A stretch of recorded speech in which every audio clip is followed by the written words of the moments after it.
Howdy guys, Zavi, welcome back to the channel. Welcome if you're new. Today I'm going to be talking about the makeup I would have if I wasn't a YouTuber. I wasn't sure what direction to go with this because most people that I've seen do this are like professional YouTubers. You know, they like, this is their job. Well, it's not exactly my job. I mean, it'd be cool if it was, but you know. I haven't gotten PR and all that stuff. I haven't like bought stuff specifically to review, not as much as somebody with like a bigger channel that would want to be getting like the newest and greatest thing all the time. Because I think I'm more conscious about what I buy. I don't buy something just because it's new. I mean, sometimes I do, but I don't do that a lot just to like get a video up, you know. So I could have either done this in the direction of if I wasn't doing videos, or in the direction of if I just never discovered YouTube, like if I didn't even know that the makeup community existed. And before I did YouTube, I was not really active, but I'd read stuff on Reddit, on like the makeup addiction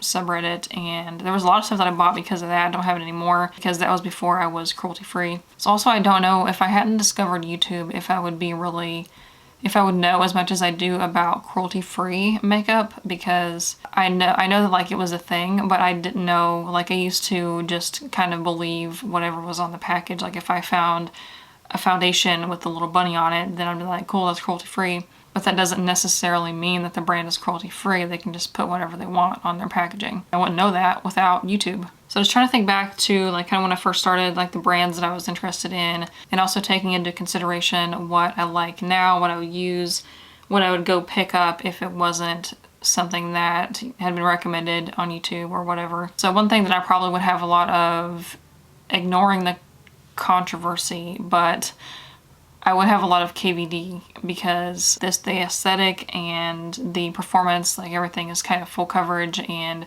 long lasting, then I would definitely have been attracted to that. I wanted their foundation like when I first started doing makeup, but at that point they didn't have a shade for me, and they expanded it like on the lower end, so I was able to find one. I did have their foundation a while back, but I used it up. And then I might have their liquid lipsticks, maybe a nude color. I wasn't necessarily into like bright. You know, I don't know if I'd be as adventurous as I am now, even though I have like 20 of the same color of lipstick. But I would probably be loyal to Urban Decay foundation because that is the first foundation that I had ever used. I'll probably still be using it to this day, but they actually discontinued the Naked Skin foundation. The first time that I ever used makeup, my mom took me to Sephora.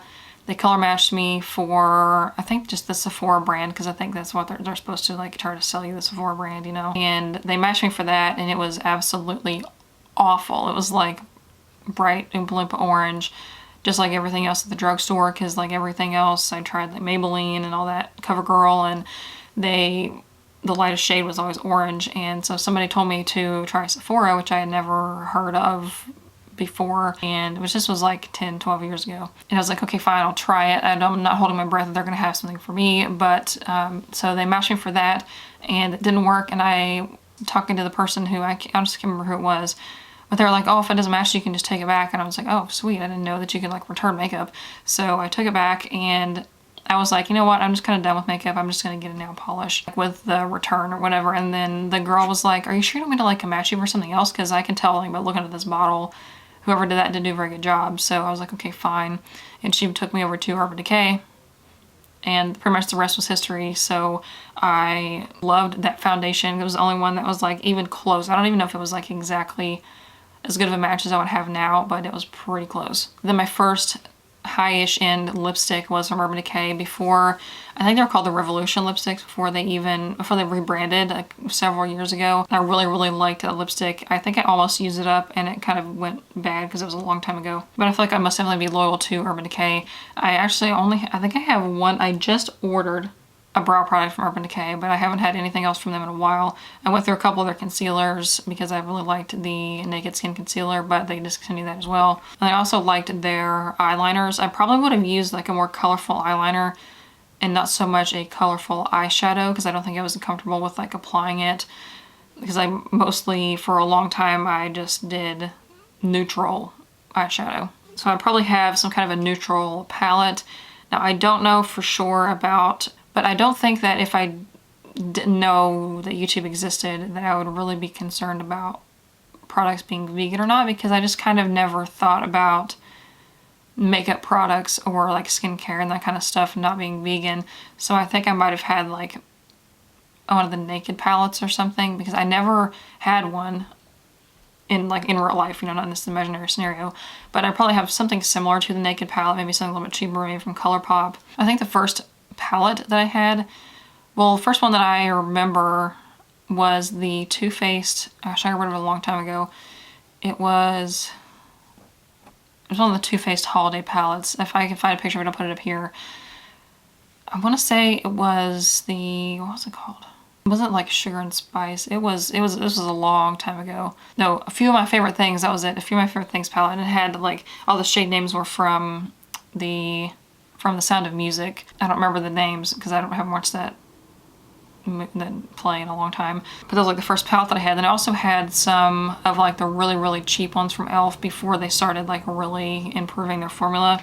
So honestly, I would have a lot of e.l.f. because they say cruelty free on there, so I probably would have bought them because they said cruelty free. And they've also like upped their game with eyeshadows and stuff, like the Opposites Attract palette that I've talked about a lot, and some of the other ones, even their smaller palettes. Like I feel like I would kind of be into the bite-sized palettes because I used to be more into quads and that kind of stuff, and I go for bigger palettes now or singles. I honestly don't know if I would have a lesser amount of products than I do now if I wasn't like doing YouTube, just because I kind of have that personality where if there's something I like, something I'm interested in, I will just buy everything. Before I had a ginormous makeup collection, like around when I first started YouTube. I really culled it down a lot, but after that I was like, you know, I'm not gonna buy so much makeup anymore, and then I went crazy on nail polish. I had hundreds of bottles of nail polish, and it's just like a cycle. I guess part of the reason why I kind of had a lot at the beginning was those makeup collection videos where all the beauty gurus were showing their like row of Alex drawers. Like they didn't have just one, they had like 4 of those Alex drawer things, and they were all like full to the brim and all there. They had like every color of everything, and it was all like in there neatly, and I really just like something about that drew me in, and that was not good. And then what about makeup brushes? So I would probably have e.l.f. because that's the first brushes that I had, and then maybe Eco Tools because I have a lot of their stuff now, but I haven't bought anything in a little while. I remember I actually have all of my original like, Real Techniques brushes too. Remember when those were like a big thing? And which I mean they still kind of are, like, you know, they didn't really die off. But see, I guess I don't think my brushes would change that much because really all that I have is Real Techniques, e.l.f. and Eco Tools. So this was hard. This was hard to like figure out what I would have because I can't like imagine it being anything different. But I know for sure I probably wouldn't be like as passionate about cruelty-free stuff because I don't think I would know as much about it. I feel like that's the problem with like just your everyday consumer that doesn't really know the makeup community exists, like on YouTube and Instagram and all that, is they may be like fundamentally against animal testing. There's not really information out there. Just they base their decision on, you know what I mean? Like people, I don't know how to explain it.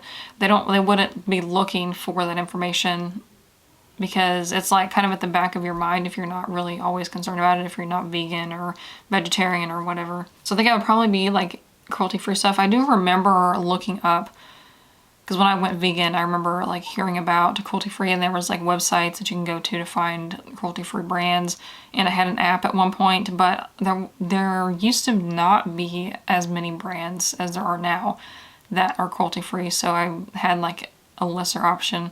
And it was really hard to find like simple stuff like toothpaste and deodorant and all that stuff, so I feel like that's gotten a lot better. Or like a better video would be like what I would have spent my money on if I hadn't spent it all on makeup.